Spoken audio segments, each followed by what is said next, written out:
Hello friends, today I am here with second part of comparing quantities chapter of class 8th. So let us begin. A man got 10% increase in his salary if his new salary is rupees 1,54,000. Find his original salary. तो यहाँ पर हमें बताया गया है कि कितने percent increase हुई है सैलरी और न्यू सैलरी कितनी है और हमें पूछा गया है कि पहले उसकी सैलरी कितनी रही होगी। तो उसके लिए पहले हमें सपोज करना पड़ेगा कि let original salary is equal to ₹100। तो जब ओरिजिनल सैलरी 100 रुपीज़ रही होगी तो न्यू सैलरी कितनी होगी। न्यू सैलरी कैसे पता चलेगा हमें कि 10% इंक्रीज़ हुई है। तो 10% इंक्रीज़ 100 का कितना होगा 10, तो 100 + 10 दैट इज़ ₹110। तो जब न्यू सैलरी 110 होगी तो ओरिजिनल सैलरी हमारी 100 रही होगी। तो अगर न्यू सैलरी ₹1 होगी तो ओरिजिनल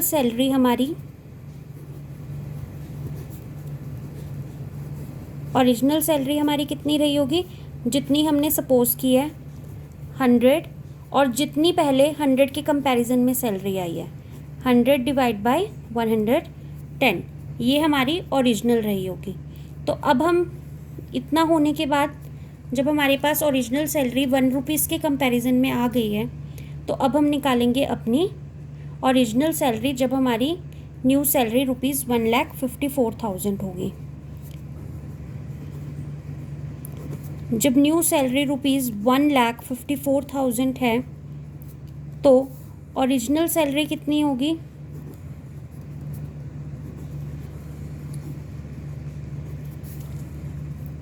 100 बाय 110 इंटू 1,54,000। एक ज़ीरो से एक ज़ीरो कट गया। 11 और 154 आपस 11 के फैक्टर्स हैं।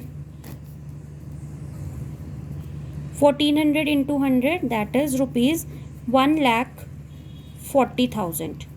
तो जब हमारी न्यू सैलरी ₹1,54,000 होगी तो हमारी ओरिजिनल सैलरी ₹1,40,000 रही होगी। On Sunday 845 people went to the zoo. On Monday only 169 people went. What is the percent increase in the people visiting the zoo? Sorry, यहाँ पर डिक्रीज़ होगा क्योंकि लोग जो हैं वो कम हो गए हैं 845 से 169। तो हमें डिक्रीज़ परसेंटेज निकालना है। तो पहले तो on Sunday people went to zoo that is 845। फिर हम निकालेंगे ऑन मंडे को कितने लोग गए हैं, वो है 169। तो डिक्रीज़ कितने हुए हैं, डिक्रीज़ हो गए हैं। अगर हम 845 में से 169 माइनस करेंगे उतने लोग डिक्रीज़ हो गए हैं दैट इज़ 676। तो अब हमें डिक्रीज़ परसेंटेज निकालना है। तो जैसे हमारा लॉस परसेंटेज था सेम वे में डिक्रीज़ परसेंटेज है। जो डिक्रीज़ हुए हैं मतलब जो नंबर ऑफ़ पीपल डिक्रीज़ हो गए हैं अपॉन में ओरिजिनल मतलब जो हमारा पहले सीपी होता था, हम लॉस में सीपी लेते हैं। यहाँ पर जो पहले दिन गए थे दैट इज़ 845 मतलब पीपल वेंट टू जू ऑन संडे। तो संडे को जितने लोग गए हैं वो आएगा इंटू 100। तो डिक्रीज़ हो गए हैं 76 और संडे को गए थे 845 इंटू 100। तो ये हो जाएगा 67600 बाय 845। तो इसे जब हम डिवाइड करेंगे तो 80 आएगा। तो 80% लोग जो हैं वो कम हो गए हैं मंडे को as compare to Sunday. A shopkeeper buys 80 articles for ₹2400 मतलब CP ऑफ 80 आर्टिकल्स हमें गिवन है, that is ₹2400 and sells them for a profit of 16%। तो उसे जब वो बेचता है तो प्रॉफिट होता है उसे 16% का। तो प्रॉफिट कितना है? 16% ऑफ CP। तो प्रॉफिट कितना होगा उसे? 16/100 इंटू CP, दैट इज़ 2400। तो ये कट जाएगा, दैट इज़ ₹384। तो उसे 384 का जो है वो प्रॉफिट हो रहा है। देन टोटल उसका सेलिंग प्राइस कितना हो जाएगा? CP plus profit. तो CP है हमारा ₹2400 और प्रॉफिट है हमारा ₹384। तो ₹2784 इतने रुपए में उसने 80 आर्टिकल्स बेचे हैं। तो हमें क्या पूछा गया है? Find the selling price of 1 article. तो ये तो है सेलिंग प्राइस ऑफ 80 आर्टिकल्स। तो सेलिंग प्राइस ऑफ 80 आर्टिकल्स तो 2784 हो गया। तो सेलिंग प्राइस ऑफ 1 आर्टिकल, तो 1 आर्टिकल का क्या होगा?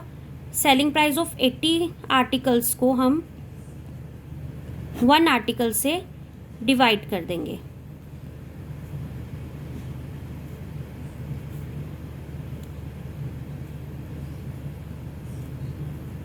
तो ₹34.8 जो है उसका सेलिंग प्राइस होगा 1 आर्टिकल का।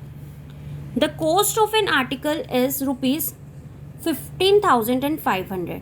CP जो है वो है ₹15,500। उस पर उसने ₹450 स्पेंड करे हैं उसको रिपेयर करने के लिए। रिपेयरिंग की उसकी कॉस्ट है ₹450। तो उसे टोटल CP कितना पड़ा? हम CP में रिपेयरिंग की कॉस्ट को ऐड कर देंगे, that is 15,500 plus 450।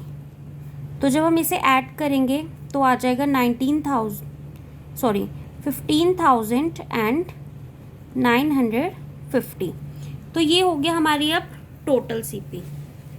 If it is sold for a profit of 15%, तो 15% के उसे प्रॉफिट में हमने सोल्ड किया है।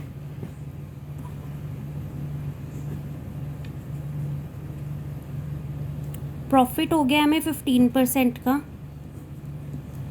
Of CP। 15/100 इंटू 15,950।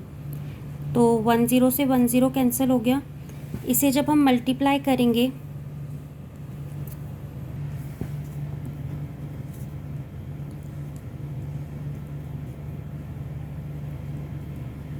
तो ये है हमारा प्रॉफिट।